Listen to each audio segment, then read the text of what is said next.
Fresh Coast Gaming fans, welcome back to Gamer Sanctuary. It is Sunday, week 4 of the Intrusion at Aura Recentes campaign. It also happens to be July 26th, which is my birthday. And if you've been following our channel for the last couple of years, you know that every year on my birthday, someone challenges me to a game, and I lose horribly. So I'm going to try something a little different this year. I brought a teammate. We're going to be playing a 2,000-point game for the campaign. We're going to be every table is using a different Age of Darkness mission from the Horus Heresy Book 1 Betrayal mission series. We all roll for deployment. We roll for missions. We all have different missions. It's going to be a lot of fun.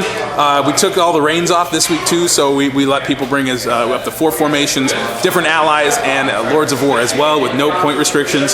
So there's a Lord of Skulls. There's a Fellblade. Bunch of awesome stuff that's going to be running around the tables today. So this year, it is Jeremy's turn in the rotation to play me. We started with Brian, then went to Mike and Adam, and now Jeremy gets to try to knock me off on my birthday, which is going to pay me back because on his birthday, I beat him. So let's take a look at what I'm going to be bringing today, and then we'll take a look at Jeremy's army, and then we'll start rolling some dice. All right, because I am playing the Harlequins as my primary army for the campaign, I had to bring them today. I am starting with the cast of players formation, which is 1 squad of Harlequins, the Shadow Seer and Death Jester. So I have a squad, my troop master, who is buku upgraded because I've earned a lot of experience points for him throughout the campaign. He's going to have some feel no pain. He's got hatred, +1 attack, all kinds of crazy stuff. His fusion pistol, Harlequin Caress. He's got 11 Harlequins with him, and everything is WYSIWYG. I have 5 Harlequin Kisses.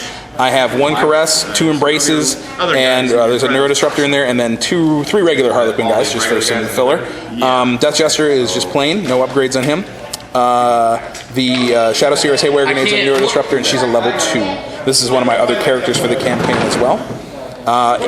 My other formation I'm bringing is the Full Shoes Blade formation, which has the 1 Void Weaver, and then 2 squads of Sky Weavers. All of them have Haywire, and then 2 of them have the Zephyr Glaives as well. So obviously this is not 2,000 points. This is only about 900 or so. The other 1,100 points is going to be played by my ace in the hole, Oscar here. He's going to try something different today. No orcs. He's actually going to be using my Militarium Tempestus force, which I've been putting together slowly.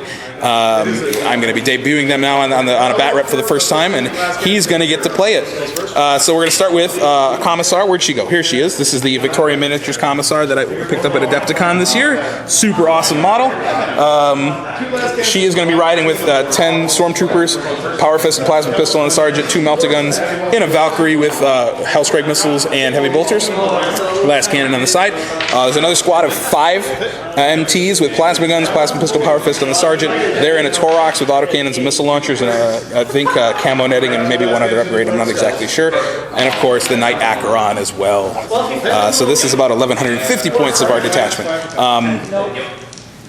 I get a Warlord trait. Oscar doesn't because I forgot he's my ally. He's not a separate army, so we forgot about that. And I've already rolled Psychic, so we're going to finish off our stuff while Jeremy's getting the table set up, and then I'll take a shot at his army. All right, here we have a shot at Jeremy's 2,000-point Necron army. It's going to be led by a Destroyer Lord with Resorb and Orb of Eternity. There's a Cryptek with the Nightmare Shroud as well. I think he's got Mind Shackle Scarabs. There's a squad of 10 warriors in one of the night sides. The Immortals are going to be walking. The Gauss Blasters? Yep. Okay. The Death Marks are going to be in the other night side. And he's got 2 Annihilation Barges and a Satan, not the Transcendent, just a regular Satan. Oh, that's Transcendent. Oh, the Transcendent Satan. I still don't know the difference, honestly. But the big thing is he's bringing the Canoptech Harvest, which has the 3 units of Tomb Spiders, all the Scarabs, and the Wraiths, and they all get reanimation protocols, which is going to be terrible because that Lord is going to be trucking around with the Wraiths, making them even harder to kill. They're already a pain. So we're going to finish up with Warlord traits. Just a quick shot of the table. We're going to be using awesome Frontline Gaming mat underneath this, as well as the awesome terrain that is standard here at Gamer Sanctuary. We'll roll for first turn and get moving. Here we have a shot of our table before the game's going to start. We got our Harlequins all lined up. The Knights over here, the Torox is in the woods, and Oscar has the 5 guys with the 2 plasma gunners are in here. His Melta Gunners are going to be in reserve with the Valkyrie. I have nothing in reserve myself. Everything I have is on the table. Jeremy has his 2 flyers in reserve, and all his Necrons are lined up neatly in the front like that. The Canoptech Harvest is just going to scare me. I'm not happy about facing that thing. Anyway, Oscar and I have the first turn unless Jeremy concedes. You want to try to get it on camera? Yeah. Always works. Every time I say it always works, it doesn't. Well, so. I've been rolling nothing but once so far. Yes, you have. That's pretty true. And that's a 4. So Oscar and I are going to take the first turn. We don't know if there's night fighting. You want to go ahead and roll that for us too? 1, 2, 3. No night fighting. All right. So we're going to take the first turn and see if we can't put a dent in that Necron armor. Bottom of turn 1. My jet bikes advanced just a little bit, and my Harlequins got out of the building and ran over here. They're trying to take as much cover as they can. I am kind of terrified of the Canoptech Harvest, though. I do not want them to close on me. If anything, I want to get the charge off on them. So that's why the Knight only moved forward a little bit as well. And the Taurox came forward here to get closer to that objective for later in game. Shooting phase. Actually, Psychic phase first. Tried to get Veil of Tears up, but Jeremy actually blocked it. So no Psychics happened. I didn't get enough dice to do much, and I'm out of range anyway. Shooting phase. Over here, these 3 jet bikes. Dropped 1 hull point off the Annihilation Barge with the Haywire Blasters, and the Knight hit it with a Flamer, but it failed to do anything. Knocked down one of the Immortals with Heavy Bolter, but it got right back up. Over here, I knocked 2 hull points off with these 3 jet bikes, and my Void Weaver failed to do anything against the Annihilation Barge. So Oscar came in and mopped it up with a Taurox and a Crack Missile. Glanced it to death. So first blood goes to us. 1 Annihilation Barge down. That one is jinking. Everything else is going to be moving our way. In the bottom of turn 1. Bottom of turn 2, Jeremy is super pumped, and Oscar and I are like, oh, this game sucks. There's no Knight anymore. The Wraiths came in, rolled a whole bunch of hits. The Destroyer Lord with a War Scythe finished him off, got 2 penetrating hits, rolled 2 6s, and that's going to be 2 more glances, or 2 more hull points plus 2d3. He only had 3 left, so the Knight blew up. Its stomps did nothing, couldn't roll a 6 on the stomp, and then it fell over this way towards the Void Weaver, and nothing. Jeremy rolled a 1 on the explosion table. So just horrible luck for us, and pretty good luck for Jeremy. He lost 1 Wraith to that and took a wound on another one. Awful. He took a wound on that Tomb Spider from birthing some Scarabs, and that's about it. I lost 2 jet bikes to a whole lot of shooting from the Satan and the Annihilation Barge and the Immortals. Gonna go into turn 2. Right now it's a tie game. 1 point for us for first blood, 1 point for Jeremy for taking out our Lord. Top of turn 2. Oh, that was terrible. My Valkyrie came in, dropped off the Stormtroopers right there, and they shot at the Wraiths and did zip. 2 plasma pistols, 2 melta guns, and 14 hotshot las guns did nothing. My Harlequins moved this way, shot at the Wraiths, and failed to do a single wound, and then missed their charge. Even with fleet, I needed 7s, and I couldn't get it. The jet bikes over here managed to kill 1 Scarab base and put a wound on another. The Taurox failed to do anything against the Tomb Spiders. The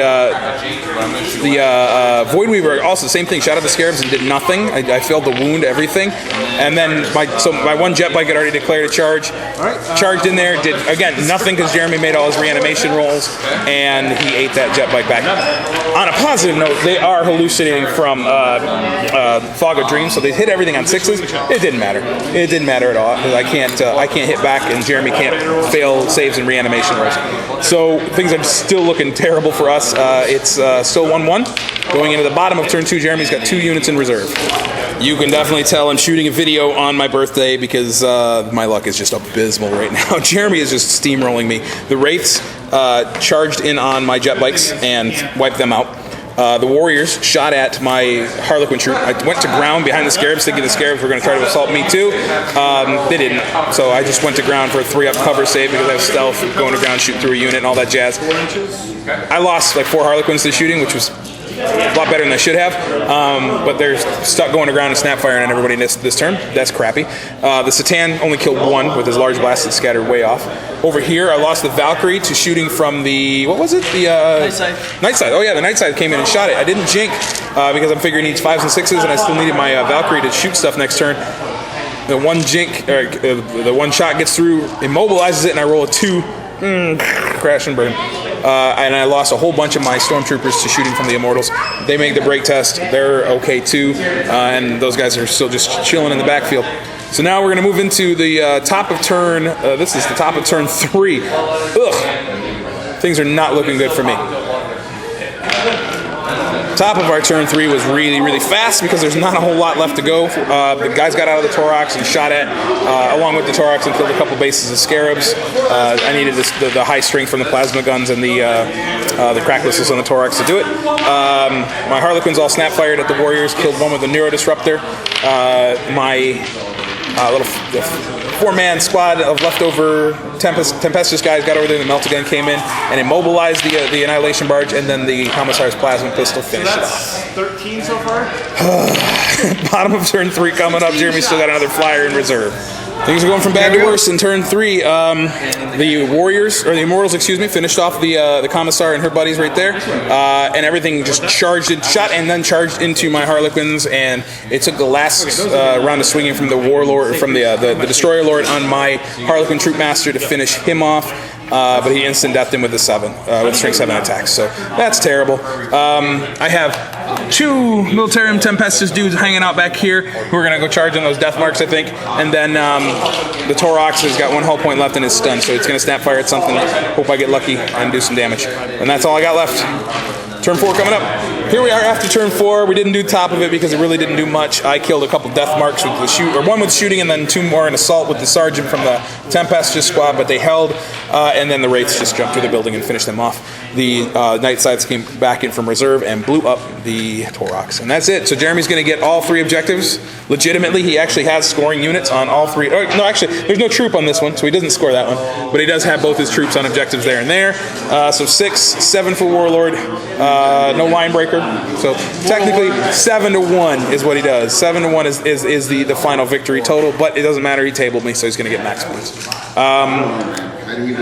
Rest of the game so far, Larry and Jacob faced off, and Larry with his Fellblade beat Jacob with his the Lord of Skulls. The Lord of Skulls went apocalyptic in turn 2. Jared and Adam are still fighting out. Tyranids and Tau are over there. And this table had some Eldar and Necrons going on with a lot more super heavies. The Eldar D weapons, though, blew up the Necron arc and just made a mess of everything on that table, too. So we're just waiting for that game to finish off to see which faction wins the day. If Jared wins, it's a draw, and if Adam wins, it's a much-needed victory for the good guys because they are down 2-0 in the campaign right now. Anyway, thanks for watching. We got more campaign stuff coming up next week. We're going to have a whole bunch of videos in the pipe by the time you see this, so just stay tuned. We got more 30K coming up. We got Jeremy's word bearers are in the making right now. We're still trying to get Adam to get into 30K. He'll cave eventually. We always rely on peer pressure to get our boys into games. So thanks for watching.